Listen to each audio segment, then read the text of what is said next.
ప్రభాకర్ రావుకు red corner నోటీసులు ఇస్తాం, అరెస్టు చేసేందుకు చర్యలు చేపట్టినాం సిపి శ్రీనివాసరెడ్డి. ఇప్పటికే లుక్అవుట్ సర్క్యులర్ జారీ చేసినాం. ఫోన్ ట్యాపింగ్ కేసులో ఇది ప్రారంభమే, ఇంకా చాలా ఉన్నది. పక్కా ఆధారాలతో ముందుకెళ్తున్నాం. కేసులో అధికారులు ఉన్నా లీడర్లు ఉన్నా వదిలిపెట్టే ప్రసక్తే లేదు. ఈ కేసు విచారణ నిష్పక్షపాతంగా జరుగుతుందా లేదా అన్న ఒక బేసిక్ క్వశ్చన్ అందరి మెదడులో ఉంటుంది. నేను చెప్తున్నా ఏంటంటే సిపిగా ఉన్న కొత్తకోట శ్రీనివాసరెడ్డి ఉన్నంత కాలం ఆ విచారణ నిష్పక్షపాతంగా జరుగుతుంది అని అనుకోవడానికి అవకాశం ఉన్నది. పొరపాటున కనుక ఈయనని మార్చే ప్రయత్నం చేసినా, ఆయనను మార్చితే కథం ఈ కేసు ఎటు పోతుందని అర్థం చేసుకోవాలి. ఈయన ఉన్నంతకాలం ఆ విచారణ జరుగుతున్నది అని అనుకోవాలి. అందుకే ఆయన అంటుండు కేసులో అధికారులు ఉన్నా లీడర్లు ఉన్నా వదిలిపెట్టేది లేదు అని. ఈయనని కనుక తప్పిస్తే పొరపాటున ఎలక్షన్ తర్వాతనో ఆ తర్వాతనో కేసు ఇంకా సీరియస్ అయ్యే కొద్దీ ఆయనని తప్పిస్తే ఇక మీరు ఈ కేసు గురించి మర్చిపోండి. సో ఇక్కడ ఏంటి, ప్రభాకర్ రావుకు నోటీసులు ఇస్తామని అంటున్నారు సిపి కొత్తకోట శ్రీనివాసరెడ్డి.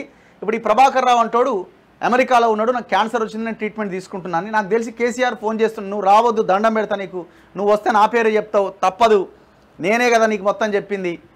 ఆల్రెడీ ఆయన ఎవరు రాధాకిషన్ రావు తన రిమాండ్ రిపోర్ట్ చదివితే మొత్తం బండారం అంతా బయటపెట్టిండు. పెద్ద ఆయన ఉన్నాడు నా వెనకాల, ఆ పెద్ద ఆయన కేసీఆరే, ఆయన చెప్పింది మేము ఫాలో అయినామని చాలా క్లియర్గా చెప్పిండు. సో ఇప్పుడు ప్రభాకర్ రావు వస్తే, ఇప్పుడు ప్రభాకర్ రావు ఈ కేసులో A1గా ఉన్నాడు. ఈ ప్రభాకర్ రావు వస్తే కేసీఆర్ని A1గా చేర్చాలి. అసలు ఇప్పటికే కేసీఆర్ని A1గా చేర్చాలి, ఇప్పటికే కేసీఆర్ని అరెస్ట్ చేయాలి. బయట వినిపిస్తున్న డిమాండ్, జనాల నుంచి వస్తున్న డిమాండ్ చూడండి ఒక్కసారి.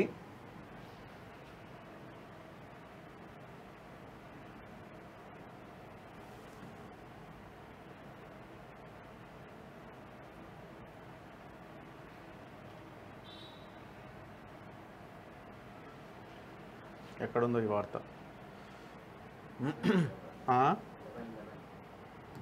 11లో ఉంది కానీ ఇందులో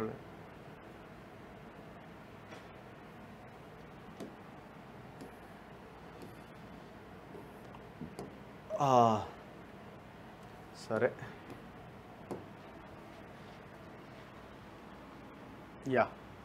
సో చూడాలి మరి. ప్రభాకర్ రావుకి రెడ్ కార్నర్ నోటీసులు ఇవ్వబోతున్నామని చెప్తున్నారు.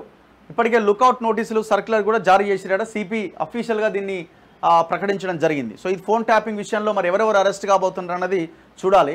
కట్ చేస్తే మీరు ఇక్కడ చూడండి, ఈ వార్తను మనం దీనికి లింక్ చేయొచ్చు. నా అరెస్టుకు మోదీ కుట్రాట. ఎవరు అరెస్ట్ చేస్తున్నారండి ఈయనని? ఎవరు అరెస్ట్ చేస్తామని చెప్పారు? నేను ఎక్కడా అవినీతి చేయలేదు కాబట్టే వాళ్ళకు దొరకలేదట. దొరికినావు దొంగ, కాళేశ్వరంలో ఉన్నావు, ఫోన్ ట్యాపింగ్లో ఉన్నావు, అన్నిట్లో ఉన్నావు, మళ్ళీ దొరకలేదేందా? దొరకలేదని నువ్వెట్లా చెప్తున్నావు? దొరకలేదు అని నువ్వెట్లా చెప్తున్నావు? మోదీ వికృత రూపానికి నిదర్శనం ఢిల్లీ మద్యం కేసట. అందులో కవితను ఇరికించారట. కవితను అందులో ఇరికిస్తే కవిత ఫోటో ఎందుకు పెడతావు నీ ప్రచారంలో? కవిత ఫోటో ఎందుకు పెట్టట్లేదు? 10 ఏళ్ల మా పాలనలో అద్భుతాలు సృష్టించాం. 5 నెలల పాలనలోనే ప్రజల్ని కాంగ్రెస్ రాచి రంపాన పెడుతోంది. ఆ ప్రభావం ఈ ఎన్నికల్లో ఖచ్చితంగా కనిపిస్తుంది.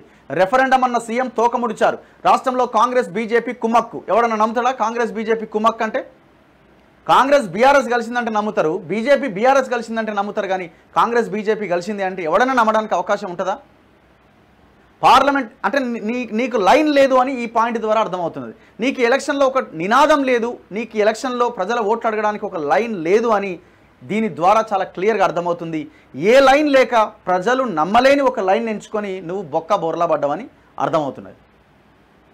పార్లమెంట్ ఎన్నికల తర్వాత తెలంగాణలో అనిశ్చితి, కేంద్రంలో సంకీర్ణ ప్రభుత్వమే, బీఆర్ఎస్ఏ తెలంగాణకు శ్రీరామ రక్ష. ఈనాడు ముఖాముఖిలో బీఆర్ఎస్ అధినేత కేసీఆర్ అట. ప్రధాని మోదీ వికృత రూపానికి ఢిల్లీ మద్యం కేసు నిదర్శనం. అసలు అది తప్పుడు కేసు అని, ఆయన సృష్టించిన భయంకరమైన కుట్ర అని బీఆర్ఎస్ అధినేత కేసీఆర్ దుయ్యబట్టారు. అంటే ఇప్పుడు నరేంద్ర మోదీనే 100 కోట్లు ఆమ్ ఆద్మీ పార్టీకి ఇవ్వండి అని ఆయనే చేసిండా? ఫోన్లు, నీ కూతురు ఫోన్లు పలగొడతా ఉంటే రాయి మీద వేసి, లేకపోతే అక్కడిక్కడ పడేస్తూ ఉంటే ఆ ఫోన్లు ఫార్మాట్ చేస్తూ ఉంటే అది కూడా నరేంద్ర మోడీనే చేసిండా? ఒబెరాయ్ హోటల్లో మీటింగ్ నరేంద్ర మోడీనే చేసిండా? కవిత ఆమె భర్త మిగతా వాళ్ళందరూ కలిసి కూర్చొని ఆమె ఇంట్లో బంజారాహిల్స్లో చర్చలు జరిపి ఇది నరేంద్ర మోదీ చేసిండా? కవిత మేనలుడు ఇండో స్పిరిట్లో ఉద్యోగం పెట్టించి కూడా నరేంద్ర మోడీనేనా? ఇది ఆ కుట్ర? ఏంది కుట్ర? ఇవన్నీ ఆధారాలు ఉండగా ఈ కుట్ర ఏంది ఇంకా అక్కడ? ఇన్ని ఆధారాలు ఉండగా కుట్ర అయింది. దీనికి అంతటికీ లీడ్ అయింది, పాలసీ ఇంప్లిమెంట్ అయింది ఢిల్లీలో. ఆయన కేజ్రీవాల్ని కూడా ఇరికిచ్చినారు మీరు. ఆయన ఎట్లా నమ్మిండేమో, అంత పెద్ద మనిషి నమ్మిండు మీ మాటలు, పాలసీని కూడా ఇంప్లిమెంట్ చేసిండు. బై వన్ గెట్ వన్ అమ్మిరు, తోపుడు బండ్ల మీద అమ్మిరు, ఢిల్లీలో లిక్కరు తాగనోనికి అలవాటు చేసిర్రు, సర్వనాశనం చేసిర్రు. అక్కడ దాదాపు 1000 కోట్లు ప్రభుత్వానికి నష్టం చేసిర్రు. ఇది ఓపెన్ కనబడుతున్నది. ఆ తర్వాతనే కదా కేసు బుక్ చేసింది. ఇది కుట్ర ఏంది ఇందులో? సరే నువ్వు చెప్పు, అసలు ఢిల్లీ లిక్కర్ స్కామ్ అన్నదే లేదు, అసలు ఆ పాలసీనే లేదని చెప్తావా? ఎట్లా చెప్తావు? పాలసీ ఇంప్లిమెంట్ అయింది, వెరీ క్లియర్. ఇలా నేను దొరకలేదంటే నువ్వు లేవన్లా, నీ కూతుర్ని పెట్టినావు నువ్వు. ఇప్పుడు నేను దొరకలేదు, నేను ఎక్కడ అవినీతి చేయలేదని నీ కూతురు చేసిందయ్యా. నువ్వు ఇందులో బ్యాక్ ఎండ్లో ఉండి ఉంటావేమో, కానీ నువ్వు ఎక్కడ మీటింగ్లో అక్కడెక్కడ పాల్గొనలే. నీ కూతుర్ని పురమాయించిన ఈ విషయంలో లేదు, నీకు తెలియకుండా నీ కూతురు చేసి ఉండాలా, ఏదో ఒకటి అయి ఉండాలా. నేను అవినీతి చేయాలి, నువ్వు నీకు దమ్ముంటే చెప్పు. కాళేశ్వరంలో నాకు సంబంధం లేదని చెప్పు, కాళేశ్వరం నాకు సంబంధం లేదని చెప్పు, దాని గురించి మాట్లాడు. ఫోన్ ట్యాపింగ్ గురించి మాట్లాడు. కాళేశ్వరం అడిగితేనేమో నాకేం సంబంధం, డిజైన్ ఇంజనీర్లు చేస్తారు కదా, నాకు గ్రాడ్యుయేటే కాదు, నేను అసలు నాకు ఇంజనీరింగే చేయలేదు, నేను నాకెట్లా తెలుస్తుంది అని ఇప్పుడు అంటున్నావు. అప్పుడేమో మెదడు రంగరించి కట్టిన రక్తం ధారపోసిన అని అప్పుడు మాట్లాడినావు. ఏది దాంట్లో తప్పించుకున్నావు. ఫోన్ ట్యాపింగ్ అడిగితేనేమో మాకేం సంబంధం అని, పోలీసులు చేస్తారు ఫోన్ ట్యాపింగ్, మాకేం సంబంధం అని అట్లా తప్పించుకొని అధికారులని ఇంజనీర్లని బలి చేసినావు. నీకోసం నువ్వు చెప్పిన మాటకి కట్టుబడి వాళ్ళు ఆ దుర్మార్గ పని చేస్తే ఎవరిని బలి చేసినావు? బలిక బకరా ఎవడి వాళ్ళ అధికారులు. ఈయన అరెస్ట్ కాడ మోదీ కుట్ర చేస్తుండట. నీ అరెస్ట్ కుట్ర చేయాల్సిందేంది? అన్ని వాస్తవాలన్నీ తెర మీద ఉన్నాయి. మోడీ దాకేందుకు ఈయన్నే అరెస్ట్ అయ్యే అవకాశాలు కనిపిస్తున్నాయి. ఒకవేళ వీళ్ళు నిష్పక్షపాతంగా విచారణ జరిపితే ఫోన్ ట్యాపింగ్లో నువ్వు ఇమీడియట్గా అరెస్ట్ కావాలా? డౌట్ ఏముంది అందులో? రాధాకిషన్ రావు స్టేట్మెంట్ ఇచ్చింది మీద, రిమాండ్ రిపోర్ట్లో ఉన్నది. ప్రభాకర్ రావు అట ట్యాపింగ్ చేసిండట, రాధాకిషన్ రావు చేసిండట, మిగతా వాళ్ళు చేసినట్టు కానీ ఈయనకు తెలియకుండా చేసిరట. సిగ్గుండాలి మాట్లాడుతందుకు.